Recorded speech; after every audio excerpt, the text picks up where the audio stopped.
You know, I can't remember the last time science was cool enough to be associated with Interpol.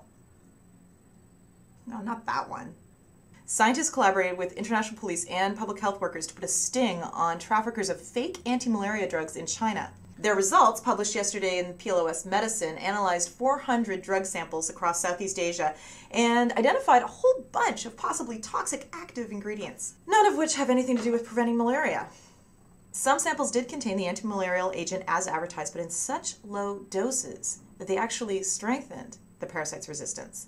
With the researchers' help, Interpol traced the drugs to China's Yunnan province and arrested a suspect in 2006. Malaria is no joke in the tropics, and this guy may have put nearly 250,000 people at risk.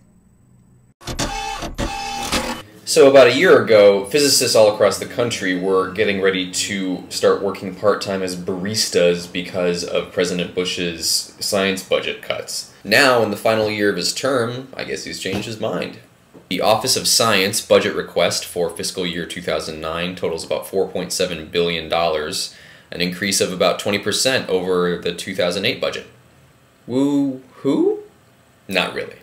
This is kind of like promising to buy your kid like 17 new bikes after you just spent the last bunch of years telling him bikes are and you're making the promise right after your spouse served you with divorce papers because you bet the nest egg at the craps tables, including all the money that you should have been buying your kid bikes every year with. Sure, little Timmy wants to believe you, but deep down he knows that as soon as you're out, whoever mommy's new special friend is going to have a lot more pressing things to do and worry about than buying him a new bike. But hey, here's hoping. I know that video games today have gotten a lot more complicated than in my day of playing them, but I've heard they're not quite as hard as some of you gamers want them to be. Right now, artificial intelligence in video games can only use cold, hard logic. So some Austrian researchers decided to see if adding emotions would make the game AI more effective. They programmed simple rules to create 4 artificial personality types, and those were aggressive, defensive, neurotic, and normal. Then they had each of those personalities play against the unaltered AI in a military strategy game. Aggressive went undefeated in 7 rounds. Who is your daddy and what does he do? But so did neurotic. And somehow the neurotic personality did it 25% faster. No matchups against humans yet, but don't be surprised if the game characters in Halo 12 act a little different than you're used to. Poor Donut. I'll miss him like a sister. I'll miss him like someone I knew, but that I don't really want to reflect on how deep our relationship went.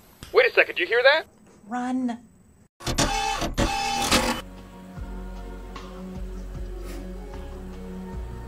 So we all know that Iceland has had some interesting things come out of it, but this new one, this is a topper.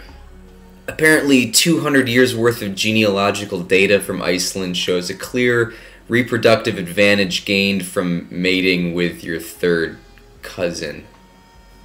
The study authors note that the findings are, quote, somewhat counterintuitive from an evolutionary perspective because closely related parents have a higher probability of having offspring homozygous for deleterious recessive mutations. That's one way of putting it.